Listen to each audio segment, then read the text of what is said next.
Okay, what's up guys? I don't know about you, but when I first started making videos, it was really hard to even begin to find out what I needed to learn, just because there's so much information out there. So I thought today I would share 5 things that I wish I knew when I started making videos that could have saved me so much trouble, hassle, and research. And I think it's going to be hugely beneficial if I just share those things with you guys straight up, so you can start shooting way better videos as soon as you know these things. We're out here at a really nice location. The sun's nice and low.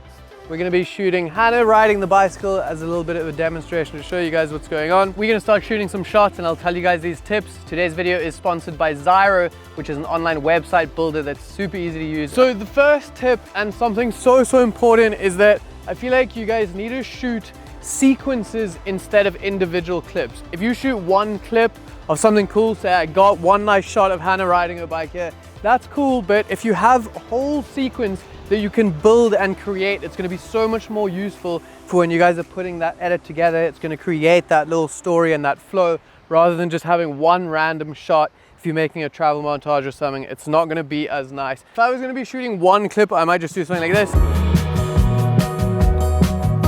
So you can see that's one shot. It's a nice shot and you can definitely use it, but now instead we can create a little scene here. So I might start off by getting one shot of this sunset here that I can just use as some sort of intro.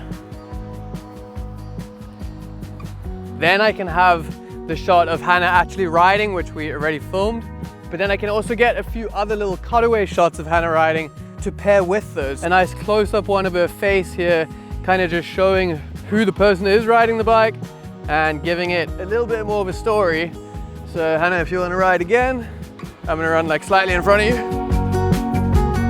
And then Hannah, you can stop your bike. And by having her kind of stop the bike and get off and everything, we're creating even more of a little story, because now there's an actual sequence to the thing that we're shooting instead of just one random shot. Get a nice shot over there with some lens flares happening. And then I'll do one more wide of Hannah actually arriving this, and just one nice one of Hannah arriving. And you can see by having all of those shots, we cut them together and put a little sequence together, it's going to look so much better than just having that one random clip.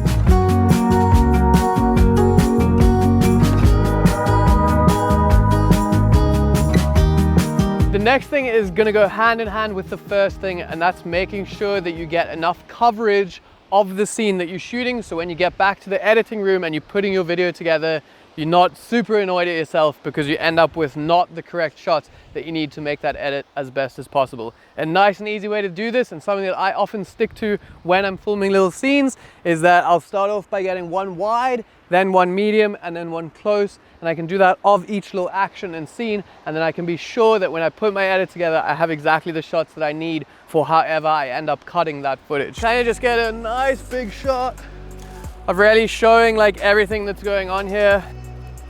And then I can make Hannah redo the same thing, and I can get a medium of that as well. And you can use this for entire sequences. So if I wanted to, I could get Hannah to ride, stop and get off the bike, and still do a wide, medium, and close-up of that entire action, and then cut them together how I want them. A medium, just kind of Hannah's upper body, and show her a little bit more in detail.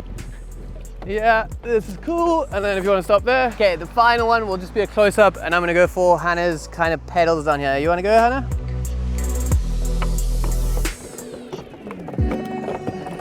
Now, having those 3 different styles of shot, I can be sure to have the coverage that I need. No matter how I cut it up, it's gonna be much more useful.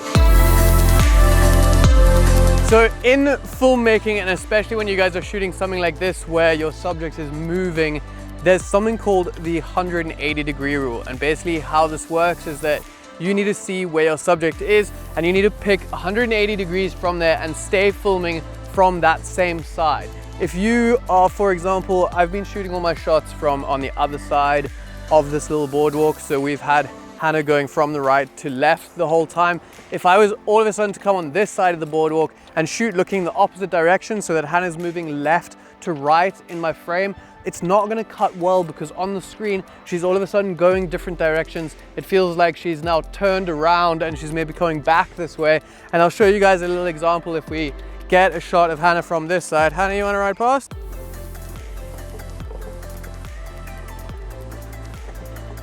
Yep, and that one's got our shadows in it, which makes it even worse. But now if you see, if we were to put a few shots together of Hannah going this way and then throw that one in the middle, you'll see how out of place it looks and how it just doesn't really work with the rest of the shots. The next tip is gonna help you guys make your shots way more dynamic if you ever feel like they're boring. Something that I like to do is try and shoot through things. So a lot of the time beginners, they're just kind of shooting at things. They'll see Hannah and just shoot her like right at her. But if you pull yourself back and you find something like these bushes and utilize foreground in your shots to make them way more interesting. This is also going to help for something like this because it's going to show more of the movement as Hannah kind of comes past. Another way that I'm going to demonstrate this is that we have all these little like posts in the ground here, and it's looking really nice if I run with Hannah and get that shot of her going with the sun in the background. It's just gonna make it even more like dynamic. You're gonna have that foreground rushing past the frame. Okay, that looks super, super nice and much more of an interesting shot than if I was to just have Hannah going there. So look out for anything in your environment. You guys can get super creative with this. It doesn't have to be stuff that's super obvious. You can shoot through a lot of different things and it's gonna make your shot way more dynamic and more visually interesting. Something else that I didn't realize when I was a beginner was the importance of having a standalone portfolio, because social media, if you're a content creator, is not your portfolio. And it's really, really important that you guys have something that is separate from all of that to showcase your best work. Today's video is sponsored by Zyro. They are an online website builder that is super, super easy to use. Anyone can put together a really awesome website. I've left a link to my actual website that I left down below. You guys can go and check it out. And if you want to get a discount, you can use the code Kitching and get 3 months off of your yearly plan. It is an amazing little platform and you can literally just piece things together, cut and paste, build whatever you want really easily. The next and final tip is going to be understanding the difference between a pan and a slide, because there's a time and a place for both of them. In my opinion, I often go to a slide over a pan. It just looks a lot better. And if you guys are doing a slide, basically what I mean is, instead of, if I was going to shoot Hannah riding past here, instead of just having her like that and kind of like panning along with her like that, I can actually go next to her and run with her and keep the camera looking the same direction. That's going to be like a slide.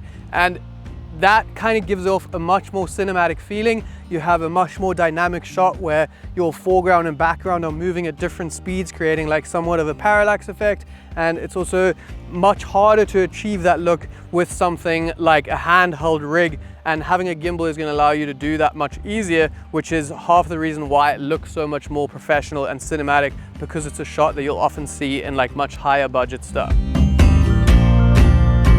And that is so much more of a cinematic look to me if you would put them right next to each other. In my opinion, the slide is infinitely better than the pan. And I do understand that you can sometimes use a pan, but for something like this, I definitely recommend going with a slide. Okay, that is gonna be it for this one. I hope you guys found those tips useful. Remember to go and check out Zyro. They're an amazing platform. And I can't stress enough the importance of having a standalone portfolio. Huge thank you to Hannah for helping us demonstrate all of these tips today, and I will see you guys in the next one. Bye.